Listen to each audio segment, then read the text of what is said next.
আজ থেকে প্রায় 160 বছর আগের ইতিহাস। একটি ভয়ঙ্কর ঘূর্ণিঝড় আছড়ে পড়েছিল এই পোর্ট ক্যানিংয়ের উপর, যার পরিণামস্বরূপ তৎকালীন ব্রিটিশ ভারতের গভর্নর জেনারেল লর্ড ক্যানিংয়ের এই স্বাদের বাংলো আজ একটি ভুতুড়ে বাড়িতে পরিণত হয়েছে। শতাধিক বছরের পুরানো ইতিহাস এবং এই লর্ড ক্যানিং হাউসের অন্দরমহল রহস্য খুঁজে পেতে চলে এসেছি বন্ধুরা আপনাদের সঙ্গে নিয়ে। ভিডিওটা শুরু করার আগে চলুন জেনে নেওয়া যাক এই ক্যানিং হাউস এবং এই ক্যানিং টাউন সম্বন্ধে কিছু তথ্য।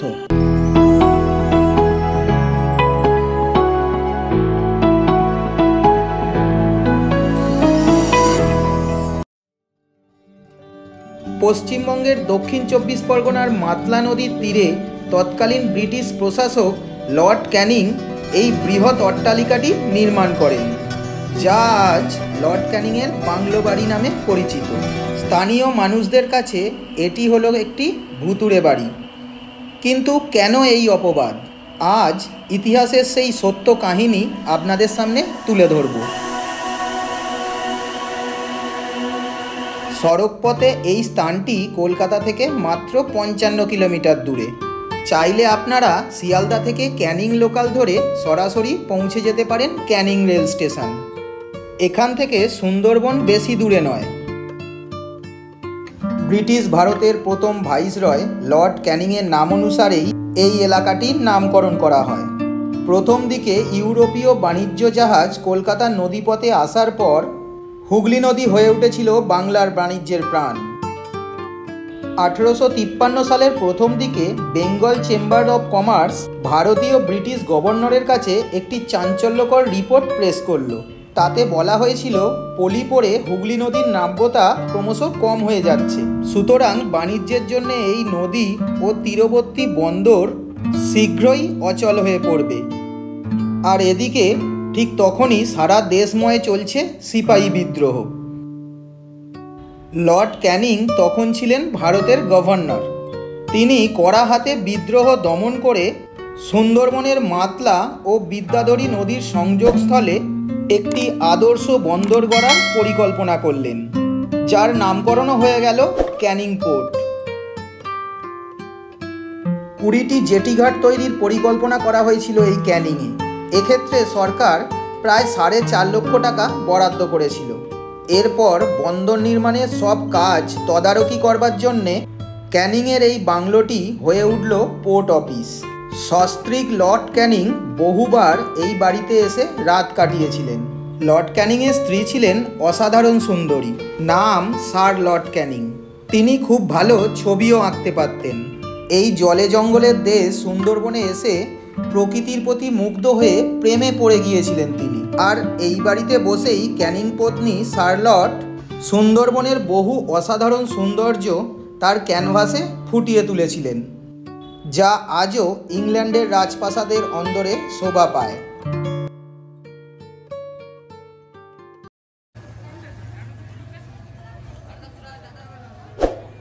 এই হলো মূল ফটক। আমি এই মুহূর্তে দাঁড়িয়ে আছি লর্ড ক্যানিং বাড়ির সামনে। এই বাড়িতেই লর্ড ক্যানিং বহুবার এসেছিলেন এবং অনেক দিন ছিলেন। তো চলুন আপনাদের ঘুরিয়ে ঘুরিয়ে দেখাই।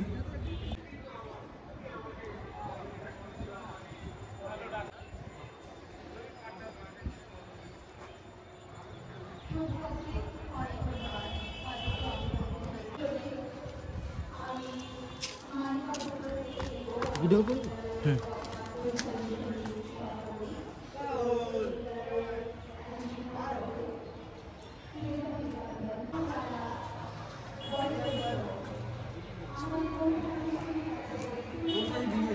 আমি এই মুহূর্তে বারান্দার মধ্যে দাঁড়িয়ে আছি। এই ক্যানিং হাউসের বারান্দার মধ্যে লর্ড ক্যানিং কতবার হেঁটেছিলেন, কতবার গেছেন, চলাফেরা করেছেন, ওনার স্মৃতি বিজড়িত এই বাড়ি প্রায় ধ্বংসপ্রাপ্ত। আর সবথেকে মজার বিষয়, এই জায়গায় এখন রক্ষণাবেক্ষণের অভাব, মানে কেউ নেই, কিন্তু পুরোটাই সিল রয়েছে। ভিতরের পরিস্থিতি কি আছে আমার জানার আগ্রহ হয়েছে, তাই এখানকার কিছু লোকাল ছেলেকে বলায় ওনারা আমাকে হেল্প করেছে। তার জন্য ওনাদের অবশ্যই থ্যাঙ্কস জানাবো। আর আপনাদেরও তুলে ধরবো এই বাড়ির ভিতরে এবং উপরে 2 থেকে 3 তলা পর্যন্ত আমি টোটাল পরিস্থিতি আপনাদের ভেতরে দেখাবো। তো চলুন যাওয়া যাক।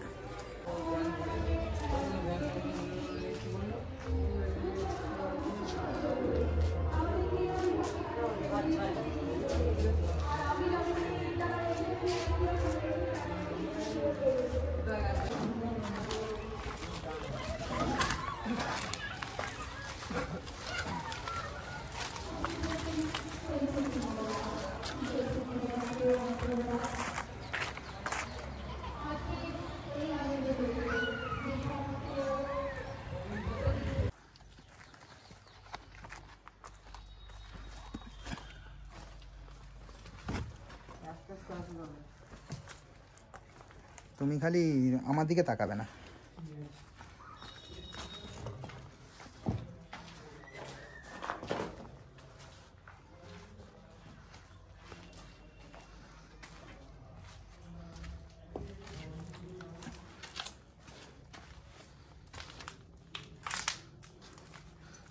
কাঠের সিঁড়ি না,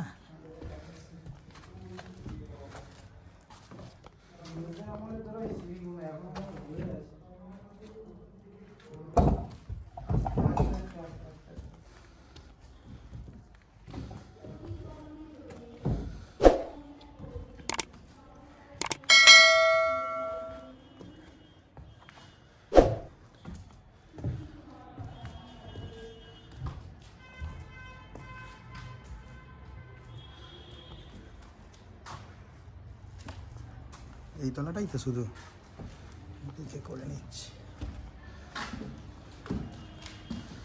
ও বাবা, এখানটা পুরো ভেঙে নেমে গেছে না।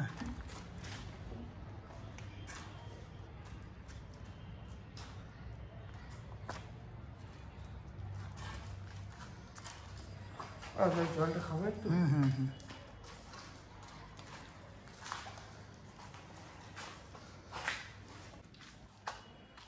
এগুলো পুরানো আসবাবপত্র না, এখন এমনি নর্মালি আর কেউ দেখাশোনা করে না, সরকারি এ থেকে পুরো ছেড়ে দিয়েছে না। এইখানটা তো মারাত্মক রিস্ক। ওপারে কি আছে? দাঁড়াও 1 মিনিট।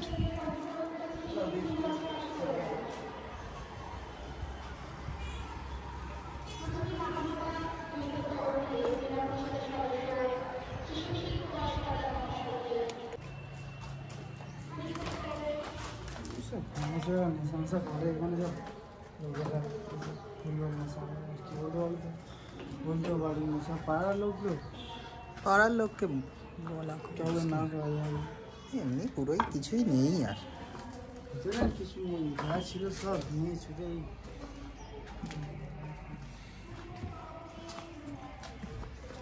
এখানেও এগুলো পুরো নষ্ট হয়ে গেছে।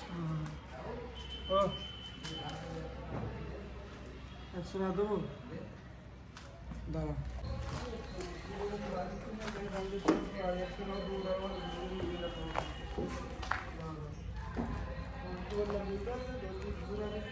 বাবা,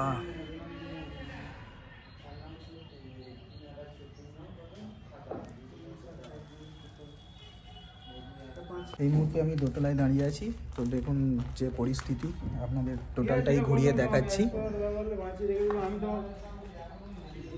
এই জায়গাটা আর যাওয়ার কোনো উপায় নেই, অলরেডি ভেঙে নেমে গেছে। আর হয়তো 2 বছর পরে এলে এই হাউসটাই দেখা যাবে না। পড়ে যাবো না তো ভেঙে? আমরা যাই কি বলবো, আমার খুব কম ওঠে আর কাউকে ঢুকতে দিই না।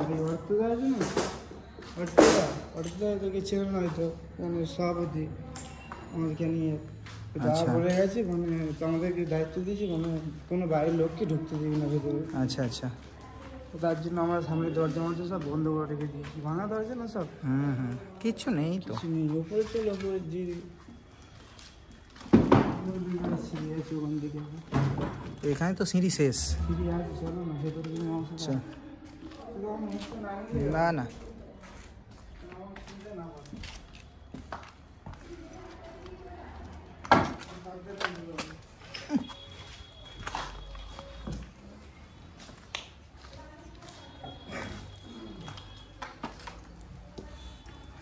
বাবা বাবা,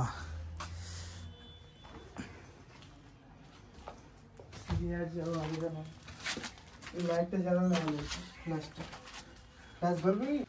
হ্যাঁ, ফ্ল্যাশটা জ্বালিয়ে দেবো, তাহলে ভালো। দিনের বেলাও মোবাইলের ফ্ল্যাশ জ্বালাতে হচ্ছে, এতটাই এখানটা অন্ধকার মারাত্মক।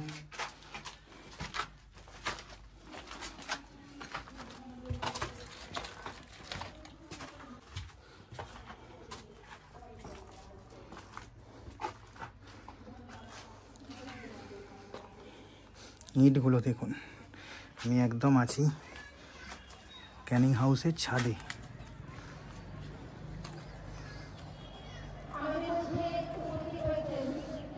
এগুলো ভেঙে পড়ে গেছে।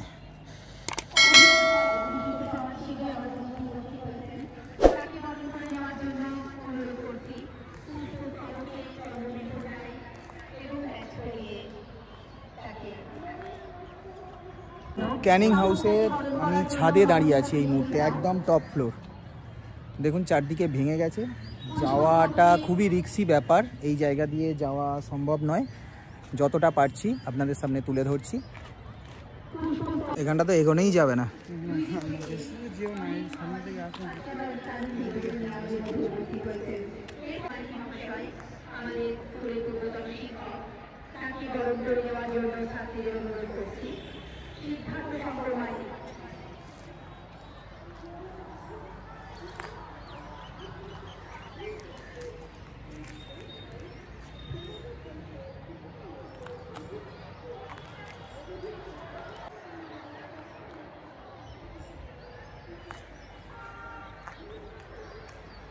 এটা কি নদী?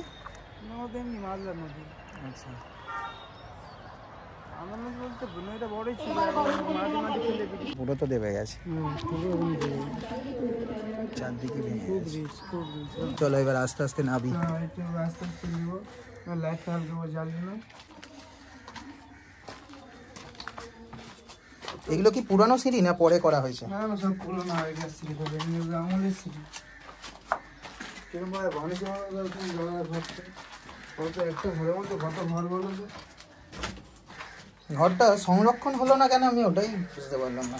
আমি জানি এটা কি কোনো একটা বড় কি একটা কি কোম্পানি কি তৈরি করবে বলেছিল, মানে লোগো এসেছিল করার জন্য, বুঝতে পারিনি। ভয়টাই দেখিয়েছে নাকি ভূত ফুট শুনছিলাম।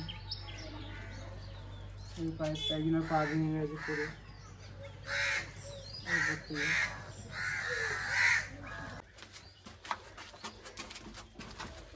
সুড়ঙ্গ পথ ছিল বলে? সুড়ঙ্গ দাদা ছিল, মানে সে রাস্তাটাই বন্ধ হয়ে গেছে, সিঁড়ির নিচে কোন দিকে ধরে ছিল। এটা কিছু দেখাই যাচ্ছে না তো। আরে বাবা, আস্তে আস্তে আস্তে।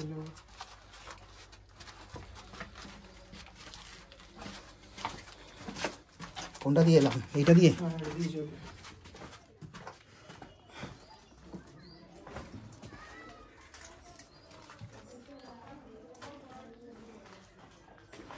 এটা দিয়ে এলাম কি নিচেই আছি তো নাকি? ও এখানটা এলাম তো মনে হয়। না না, অনেক ঘর।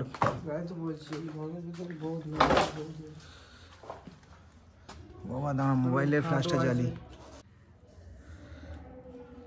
এ কি তখনকারই খাট? মানে এখানে একটা দেয়া থাকতো, দেয়াটা মারা গেছে লকডাউনে।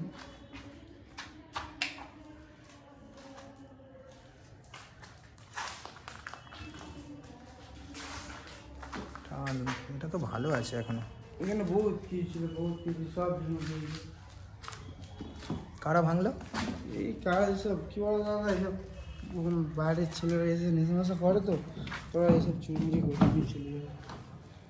বহুত ছেলে আছে এখানে, বহুত ছেলে। বাথরুম করছিল এই জায়গাটা। আমি যখন মানে যখন দিদা থাকতো দাদা, তখন তুমি ঢুকলে অন্যরকম লাগবে, তুমি চিনতে পারতো না এই কোন ঘরগুলো সেই লোকগুলো ছিল সব। দরজা সব ভেঙে গেছে।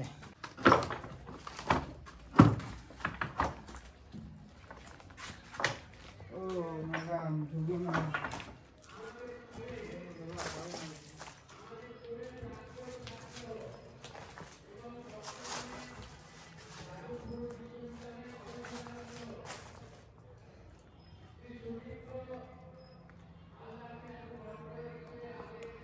দেখুন কি পরিস্থিতি। তো আমি এখন যাব এর মধ্যে দিয়ে, বাড়ির পিছনের অংশ কি আছে সেটাই আপনাদের সামনে শেয়ার করব। বাবা, এই মুহূর্তে বাড়ির পিছনের অংশ পুরো বন জঙ্গলে ভর্তি হয়ে গেছে আর গাছগাছালিতে ছেয়ে গেছে।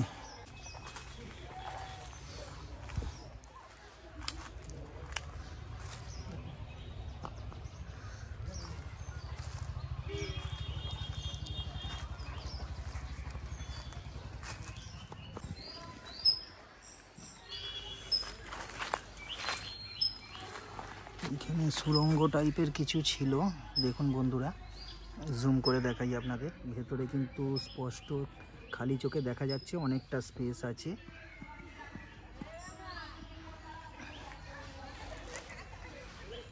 আমাদের সামনে থেকে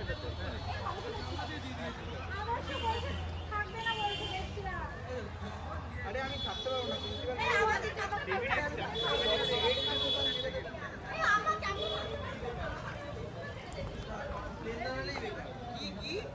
এবার ভেবে দেখুন এই বাড়িটার সৌন্দর্য কতটা ছিল, এবং আপনাদের ঘুরিয়ে দেখালাম ভিতরের সব কিছু।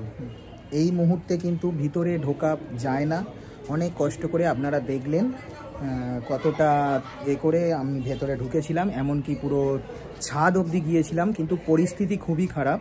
তো আমার নিজের মতামত, এই জায়গায় না ঢোকাই ভালো, অনেকটাই রিস্কি হয়ে যায়।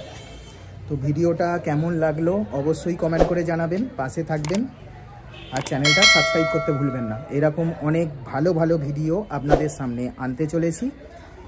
আর কী ধরনের ভিডিও দেখতে পছন্দ করেন আমাকে একটু কমেন্ট করে জানান, আমি সেই জায়গায় অবশ্যই পৌঁছে যাব আপনাদের জন্যে।